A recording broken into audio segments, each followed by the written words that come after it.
الحمد لله والصلاة والسلام على رسول الله وعلى آله وصحبه ومن والاه.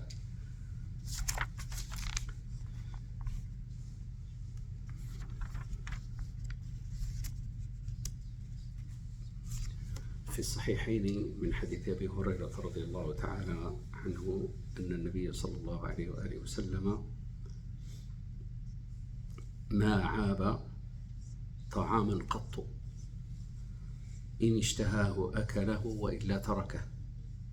The Prophet sallallahu alaihi wasallam, in hadith that was collected by Imam al-Bukhari and Muslim, authority Abu Hurairah radiallahu ta'ala anhu, he says that the Prophet sallallahu alaihi wasallam never ever criticized food.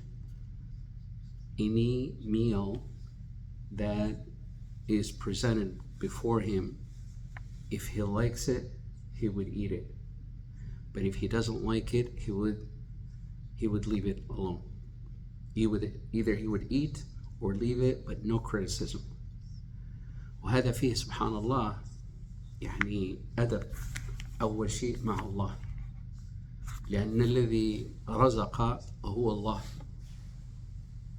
This is an amazing mannerism with Allah subhanahu wa ta'ala, because He's the one sustaining with this food. And it is also a mannerism with those who presented the food. وهذا أدب مع كذلك الذي قدم الطعام. Maybe that person is not the best cook, but it is no reason to criticize the person who presented the food.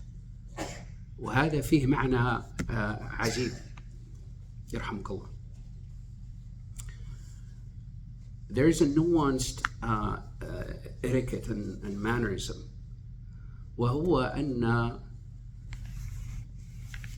النتائج الحسنة إنما تكون بالتشجيع لا بالتثبيط. Usually in any field, you want it to have the best productivity and the best results is not through criticism. There is instructive criticism that has to do with correcting mistakes and also adjusting perceptions and getting the thought process and the processes of things back in track. That is necessary.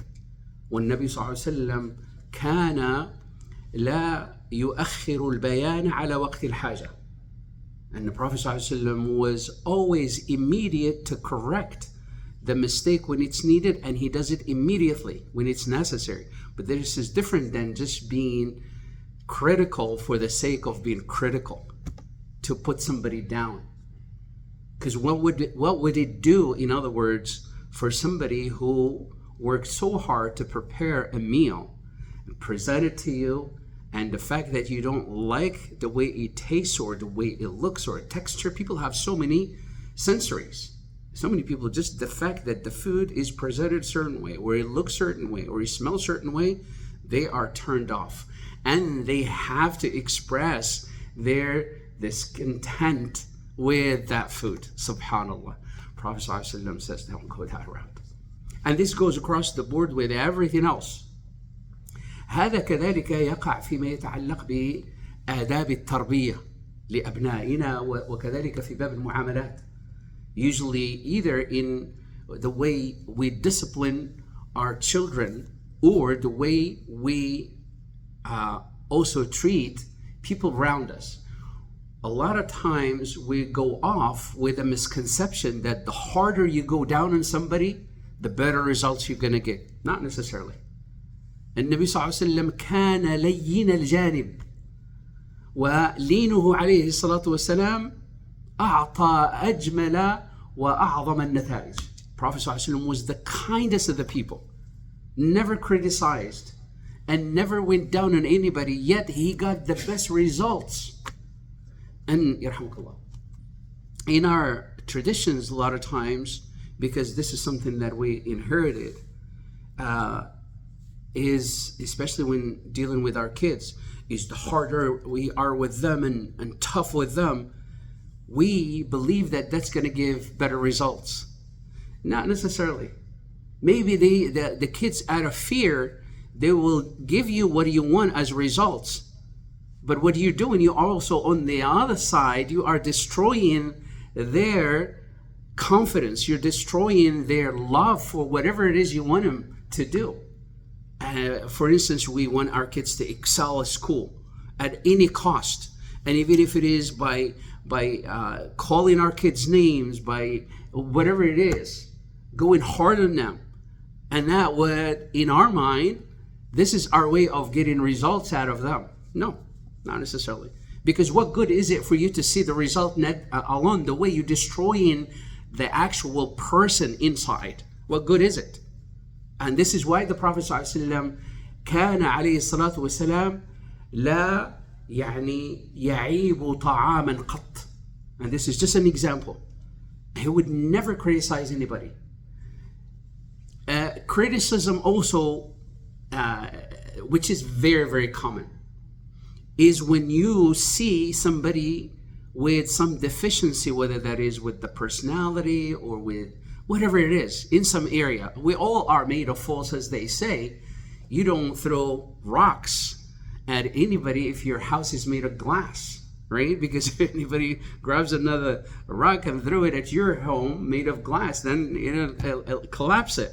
And we're all made of faults. طيب?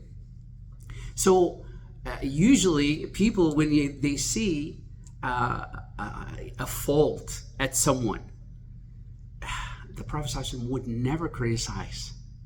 It doesn't mean that he did not notice or see, but he knows, alayhi salatu wasalam, pointing out the negative about anybody, whether that is the way they look, the way they walk, the way they do this, that, and the other.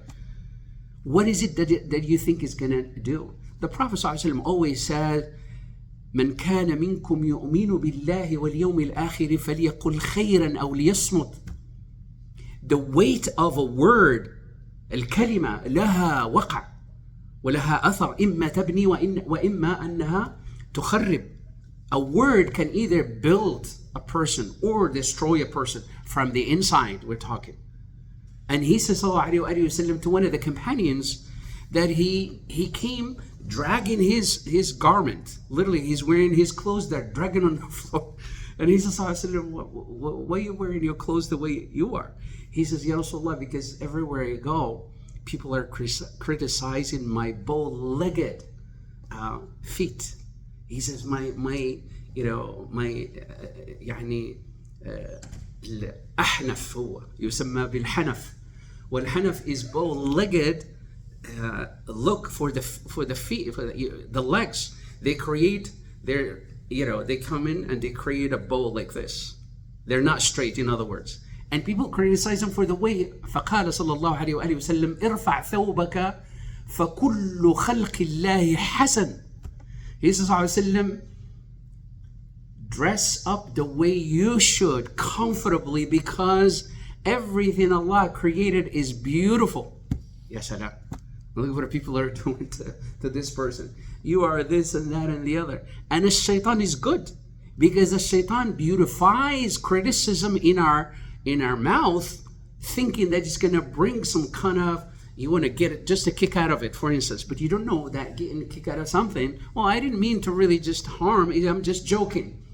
And you don't joke with something that causes trauma and destroys somebody else from inside. هذا شوف سبحان الله كل هذه من المعاني في قوله عليه الصلاة في قول أبي هريرة أن النبي صلى الله عليه وآله وسلم ما عاب طعاما قط. وشيء ثاني وأختم بهذا، أن يعني الحديث عن عيوب الناس هو هذا ما عرف به النبي صلى الله عليه وآله وسلم الكبر، وهذا شيء خطير. يعني the definition the Prophet صلى الله عليه وآله وسلم gave to arrogance, this is two pieces. He says بطر الحق is when the truth comes to you from any direction, from anybody. If the truth comes to you about any matter, you should adhere to that truth, accept it. Don't be arrogant and say, well, forget it, dismiss it.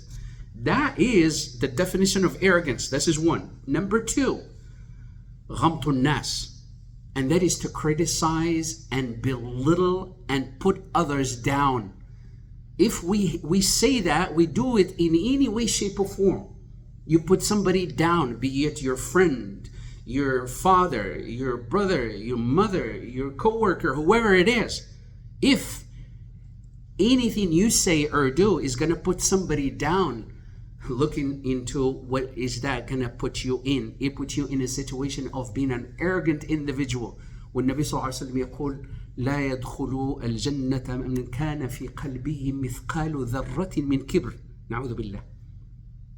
Prophet صلى الله عليه وسلم says, no one who has even the amount of an atom of arrogance will enter Al-Jannah until when?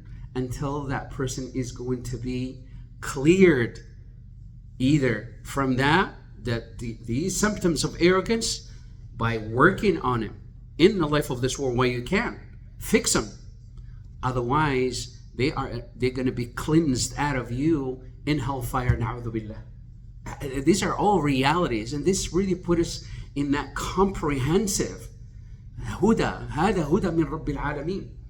This is the guidance from Allah, not from anybody. And it is comprehensive, meaning it pays attention to all the pieces of the whole puzzle, whether that is what you're dealing with Allah is, you needs to be in on point.